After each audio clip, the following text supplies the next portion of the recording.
Donc l'auditeur, celui qui vient vérifier les données de l'entreprise, car au fond, c'est par lui que va s'objectiver en quelque sorte le résultat de la démarche. Alors, Monsieur Doat, vous êtes auditeur chez Bouclétique, et pouvez-vous me dire qui sont les auditeurs habilités et comment ça se passe? Bonjour à tous. Donc effectivement, qui sont les auditeurs? Alors, j'ai entendu beaucoup de points intéressants sur lesquels voilà, j'ai essayé de m'appuyer aussi. Il est un point important que l'ADEME et l'AFT, le gestionnaire du label, ont voulu garantir, c'est l'indépendance de l'auditeur. Ça, c'est un point primordial, on y reviendra dessus, mais surtout, ensuite, j'ai fait partie, avec mon collègue Nicolas Rogier aussi de la structure, des audits pilotes. Donc, j'ai pu faire les audits pilotes, et à la suite de ça, un point primordial qui a été remonté, c'est la compétence des auditeurs. Il est hors de question, dans un domaine comme celui du transport. Alors, j'imagine que dans beaucoup d'autres domaines, c'est un peu le même sujet, mais le secteur du transport que je connais bien, il est hors de question d'envoyer sur le terrain des auditeurs qui ne connaissent pas le métier, des auditeurs qui, bien sûr, ne connaissent pas le sujet du CO2, et ça paraît tomber sous le sens, mais des auditeurs qui ne savent pas auditer. Ok. Ça ne concerne pas le secteur des transports, ça. Ce point est important. Cette triple compétence est quelque chose qui a été recherché pour justement que chacun directement parle le même langage. Que quand on discute, quand on va dans une entreprise de transport, on parle transport, on sache ce qu'est un camion, on sache ce qu'est un transport, on sache ce qu'est une tournée. On connaisse les problématiques, les enjeux, qu'on sache faire le parallèle entre le transport et les enjeux environnementaux, et qu'on sache bien sûr donc poser les questions appropriées pour s'assurer, comme Isabelle Salva en a parlé, de la crédibilité, de la fiabilité des chiffres qui sont présentés, et donc du coup donner une crédibilité au label. Les auditeurs ont été sélectionnés sur ces points précis. On s'est rencontrés pendant 2 jours, tous les auditeurs, justement pour avoir la même vision, la même approche et le même discours, et je peux vous garantir qu'au-delà de cette triple compétence, il y a un très gros niveau de compétence, mais au-delà de cette triple compétence, chacun a un intérêt, est très intéressé par le sujet. À quoi servent ces triples compétences? Donc bien sûr, c'est d'abord pour pouvoir parler le même langage, mais ensuite aussi, à l'issue de l'audit, à l'issue de la journée d'audit sur place, il peut arriver qu'il y ait, puisqu'on a un référentiel très précis à suivre, il peut arriver qu'il y ait des non-conformités qui soient trouvées, donc soit des non-conformités bloquantes ou des non-conformités non bloquantes. Le travail de l'auditeur aussi à ce niveau-là sera, de par ses compétences, d'arriver à orienter, à conseiller l'entreprise sur la méthode la plus simple pour lever ces non-conformités. On n'est pas là pour dire à la fin de l'audit, désolé, il y a une non-conformité, donc vous repasserez l'année prochaine. Ce n'est pas exactement ça, puisqu'il y a un certain délai pour pouvoir lever ces non-conformités. On est là pour accompagner, pour dire dans quelles conditions ces non-conformités peuvent être levées.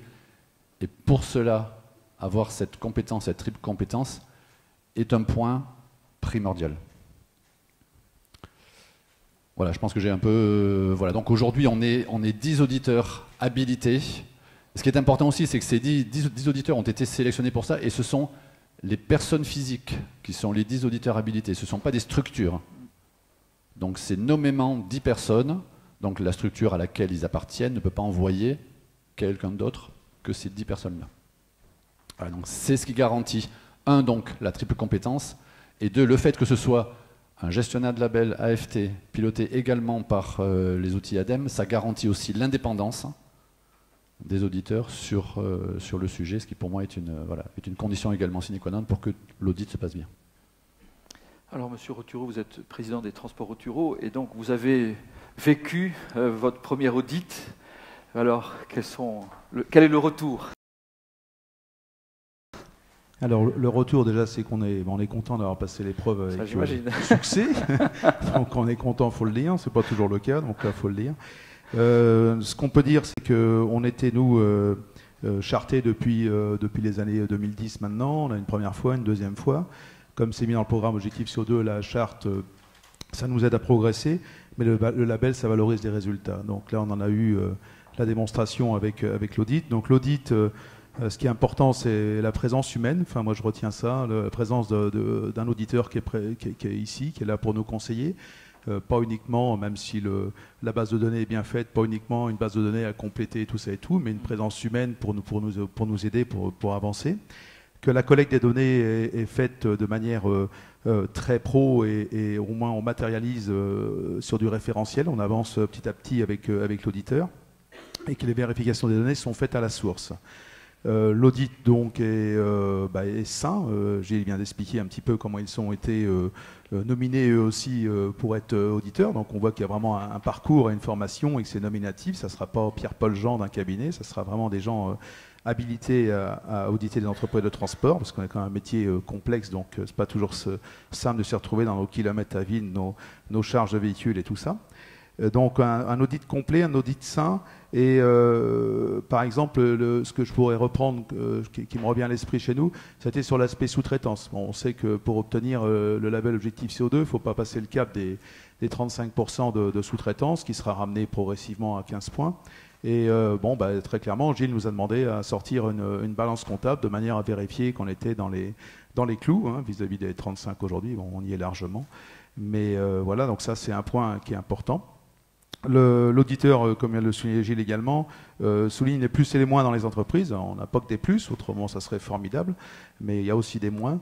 Et puis un rôle vraiment de conseil. Quand il a fallu déterminer les groupes chez nous, bon, on avait nous nos habitudes d'entreprise, on avait des fonctionnements, on avait des groupes de véhicules ou des conducteurs qui fonctionnaient zone longue, qui fonctionnaient zone courte. On s'était dit tiens, il va falloir déterminer un référentiel par groupe d'activité de conducteurs. Et en fait non. Nous, c'est des groupes, on va dire, de fonctionnement interne, mais vis-à-vis de l'audit, c'est pas ça. On n'a fait qu'un groupe, étant donné que c'est des véhicules semblables et on fait des activités semblables, sauf qu'elles vont plus ou moins loin, mais il n'y avait pas de pertinence à faire des groupes différents liés au kilomètre à vide, liés à la charge transportée et tout. Donc on est resté sur un groupe commun. Donc ça a été un conseil de Gilles qui était précieux, parce que c'est pas la même démarche de diviser l'entreprise, de segmenter l'entreprise au niveau de la recherche des informations.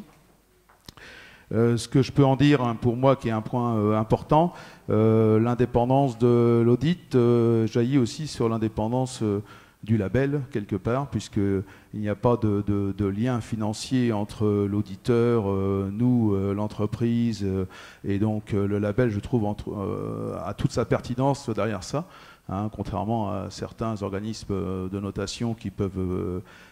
essayer d'exister sur la place du transport. Là, au moins, on a toute la pertinence de l'indépendance financière du label. Il n'y a pas de lien d'argent entre l'entreprise et l'unité de certification, le label, l'ADEME. Voilà. Donc ça, c'est très important, je pense, pour valoriser auprès, derrière ça sera développé, mais pour valoriser auprès de nos clients chargeurs.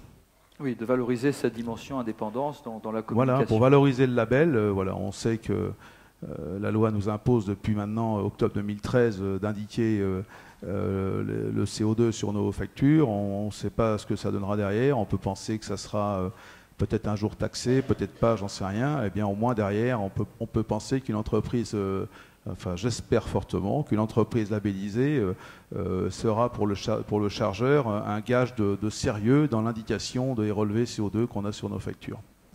Merci. Alors vous avez rendu possible une transition toute naturelle sur le quatrième pilier de cet objectif CO2, c'est la valorisation. Alors, valorisation interne et valorisation externe. Interne, c'est-à-dire auprès des collaborateurs, dans le cadre d'un projet commun. Alors, Monsieur Virtel, vous êtes président-directeur général de MGE Transport et Auxiliaires. Comment avez-vous communiqué auprès de vos collaborateurs sur ce projet de vous engager dans une politique de réduction des émissions de CO2? Je voudrais Pardon, on m'entend?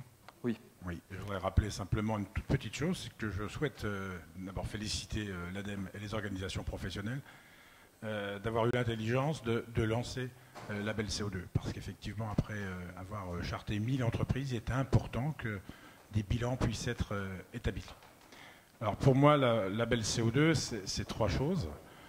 C'est une méthodologie. Ensuite, c'est un Graal et c'est des ambitions. Alors, la méthodologie, ça nous a permis simplement de faire le bilan de où on en était après ces années pendant lesquelles nous avons été chartés. Je peux vous donner quelques chiffres pour mon entreprise. On était en rapport avec l'ADEME et notre consultant de avril 2015 à juin 2015, pendant ces 2 mois de travail qui ont été menés par notre responsable QE. Donc on est arrivé à la mesure suivante. Sur 3 ans, moins 3% de kilomètres parcourus à vide, moins 6,6% sur les consommations de gazole et moins 20% sur les émissions de gaz à effet de serre. Donc on voit que s'être engagé quelques années auparavant dans la charte CO2, ça n'a pas été un effort qui a été vain. L'ensemble des collaborateurs a été informé du sujet et depuis plusieurs années, on est très pushy sur la communication interne à travers le journal d'entreprise sur le sujet de nos ambitions en matière environnementale. Deuxième élément, ce qui concerne le Graal.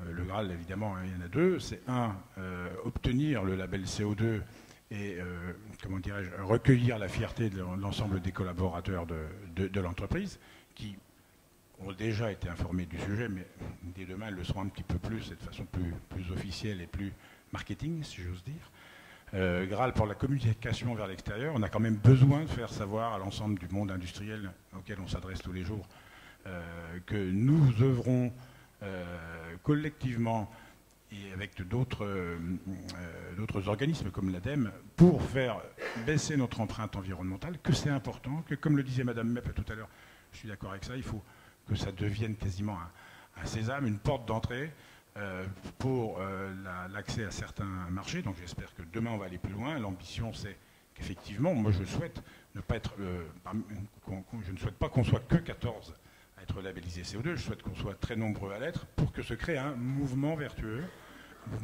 qui pourrait avancer, on peut l'imaginer comme un rouleau compresseur, qui fasse que une entreprise de transport de marchandises non labellisée ait plus de difficultés à accéder au marché. Ensuite, les ambitions. Les ambitions, ce sont celles sur lesquelles je communique et je continuerai à communiquer. Évidemment, c'est d'aller plus loin. D'abord, aller plus loin avec les résultats obtenus, donc pouvoir faire mieux que les trois indicateurs que je vous ai cités tout à l'heure. Aller plus loin sur d'autres critères. On est aujourd'hui candidat à la prochaine étape, c'est-à-dire le sujet concernant les émissions polluantes. On s'est déclaré candidat puisqu'on nous a posé la question, et je remercie l'ADEME de nous avoir posé cette question. Et puis l'ambition, également, c'est de continuer à ce que le mouvement s'affiche. Moi, je souhaiterais pouvoir rebondir sur la méthodologie qui nous a été proposée, que nous avons mise en œuvre, pour aller plus loin en interne. Nous sommes en train de développer un programme d'amélioration qui va nous conduire à mettre en place un logiciel concernant la capacité à projeter dans l'avenir ce que peuvent être les émissions de CO2, de particules polluantes en fonction des parcours, des typologies de véhicules et des marchandises transportées. Et comment est-ce que vos collaborateurs s'inscrivent-ils dans cette démarche? Vous étiez en train de dire que vous êtes en train de développer des outils qui vont les impliquer, mais est-ce que c'est quelque chose qui a un effet positif? L'effet, il est forcément positif. Alors l'implication, elle est générale. Donc l'ensemble du dispositif, en ce qui concerne les économies qu'on cherche à faire sur tout ce qui est polluant, donc sur tout ce qui est consommation d'énergie, c'est initié par 2 services au sein de l'entreprise, le service QE et le service de contrôle de gestion qui bossent en étroite collaboration. Une équipe de 4 formateurs ont été reformés, requalifiés sur la conduite économique. On a mis en place un parc spécialement dédié aux tests de conduite économique. Les 360 conducteurs ont un programme qui les fait passer au moins une fois par an, sur une séance de conduite économique. Alors, conduite économique qui se passe selon un processus bien connu et très visible au sein de l'entreprise, puisque Les véhicules dédiés à ces opérations sont en permanence stationnés devant les bureaux, quand ils ne sont pas en opération. Et on pratique des parcours étalons, avec des semi-remorques étalons qui représentent différentes configurations de nos typologies de transport. Et les conducteurs roulent au volant de leur propre véhicule, celui qu'ils utilisent tous les jours. Met en place un système d'enregistrement de données. Le parcours se fait une première fois avec un formateur, on analyse les données, on les commente, on fait un deuxième parcours test, on regarde les progrès accomplis suite à la prise en compte des informations qui ont été communiquées, et un troisième. Et en fait, on arrive à prouver, même aux gens qui sont très bons, qu'avec un peu de sensibilisation, d'un parcours étalon à l'autre, sur une même journée, les consommations baissent couramment de 6 à 10%. Donc c'est un système qui est très visible, puisque 360 conducteurs, c'est à peu près les 3/4 de l'effectif. Les services de maintenance sont très pushy sur le sujet. On travaille sur, évidemment, l'aérodynamisme de nos véhicules. On travaille sur le réglage des moteurs. On travaille sur les pneumatiques. Et le sujet est régulièrement commenté à travers le journal d'entreprise qui donne la progression des résultats à l'ensemble du personnel. Merci pour ce témoignage. Vous avez effectivement parlé de la valorisation interne. Vous avez également abordé celle de la valorisation externe. Monsieur Lopez, vous êtes donc directeur transport Mindy. Par rapport aux certifications, aux labels qui existent déjà, en quoi le nouveau label Objectif CO2 peut-il être valorisé auprès de vos clients et quelle reconnaissance en attendez-vous ? Par rapport aux démarches existantes, ce label envoie une information très claire aux chargeurs, puisqu'il est propre au monde du transport, en garantissant l'engagement de l'entreprise pour l'environnement. C'est un label qui crédibilise l'information, puisque, rappelons-le, contrôlé en entreprise par un audit indépendant et validé par une commission constituée de représentants de la profession et de l'État. C'est un label qui complète et reconnaît toutes les actions que le groupe Mindy a déjà mis en place, avec notamment une formation accrue des conducteurs et des exploitants, un engagement fort de la direction auprès de tous ses collaborateurs et clients pour la transition énergétique et la mise en place de solutions de transport alternatives comme le GNV et l'utilisation future du biogaz. C'est un label qui améliore l'efficacité de la communication environnementale et de l'engagement fort des entreprises auprès des clients. Enfin, c'est un label qui permet une cohérence avec la demande croissante de nos clients pour une réduction des émissions de polluants. Et le label s'associe aux demandes déjà existantes comme la charte CO2, l'affichage carbone et dans un futur très proche, la mise en place du fret 21 pour les chargeurs. L'obtention du label permet de se distinguer de manière indépendante et officielle par un haut niveau de performance en termes d'émissions de CO2. Il valorise l'image d'une flotte auprès de ses clients. La standardisation des méthodes de calcul particulièrement fines, puisque établies par groupe de véhicules, par gabarit, par activité, par source d'énergie, et la fiabilité des données, permet de dynamiser le réseau et de créer auprès des transporteurs et des chargeurs un véritable élan pour la réduction des émissions de CO2 et des polluants. Alors maintenant, il faut communiquer. Il faut communiquer afin d'expliquer les objectifs du label, communiquer afin de valoriser et mettre en avant les entreprises labellisées, communiquer pour que ce label soit une référence dans le choix des chargeurs impliqués dans une démarche de haut niveau de performance environnementale. Écoutez, merci beaucoup. Je pense qu'on peut les applaudir pour vos témoignages.